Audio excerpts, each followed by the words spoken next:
মেয়েদের জীবনের কিছু সত্য কথা। জানেন কি, মেয়েরা সবসময় বাস্তবতার কাছে হেরে যায়।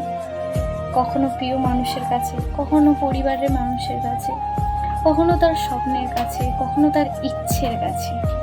জানেন কি, একটা মেয়ে তার জীবনের প্রত্যেকটা সময় অন্যের জন্য বেঁচে থাকে। মেয়ের পর বাবা মায়ের জন্য, বিয়ের পর স্বামীর জন্য, সন্তান হওয়ার পর সন্তানের জন্য। তার জীবনে চাওয়া পাওয়া বলে কিছুই থাকে, তার জীবনে কোনো কিছুরই চাওয়া পাওয়া থাকে না। আর যদি চাওয়া পাওয়া থাকে, সেটা সবাইকে নিয়ে বেঁচে থাকে। মেয়েরা পারে না ইচ্ছা মতো চলতে, মেয়েরা পারে না তার ছোট ছোট স্বপ্নগুলোকে পূরণ করতে, মেয়েরা পারে না তার ভালোবাসার মানুষটাকে নিয়ে সুখে থাকতে। যদি সে বাবা মায়ের কথা শুনে চলে, তাহলে সে খুব ভালো হয়। যদি সে বাবা মায়ের অবাধ্য হয়ে চলে, তাহলে সে খুব খারাপ।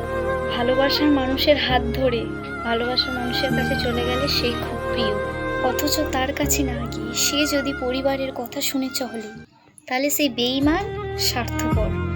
আসলে মেয়েদেরকে এই সমাজে চলতে গেলে কত কিছুই না করতে হয়, বাস্তবতার সঙ্গে যুদ্ধ করতে হয়। মেয়ে মানে কিছু করার আগে হাজারবার ভাবতে হয়, এই সমাজ কি বলবে, এ কি বলবে, ও কি বলবে। আসলে মেয়ে নামক শব্দটির অর্থ এক একজনের কাছে এক এক রকম। যে প্রতারক, কারোর কাছে বিশ্বাসঘাতক, কারোর কাছে স্বার্থপর। আসলে মেয়েরা স্বার্থপর, প্রতারক, বিশ্বাসঘাতক কিছুই না। তারা যদি স্বার্থপর, প্রতারক, বিশ্বাসঘাতক হতো, তাহলে কোনো সন্তানই পৃথিবীর মুখ দেখতে পেত না।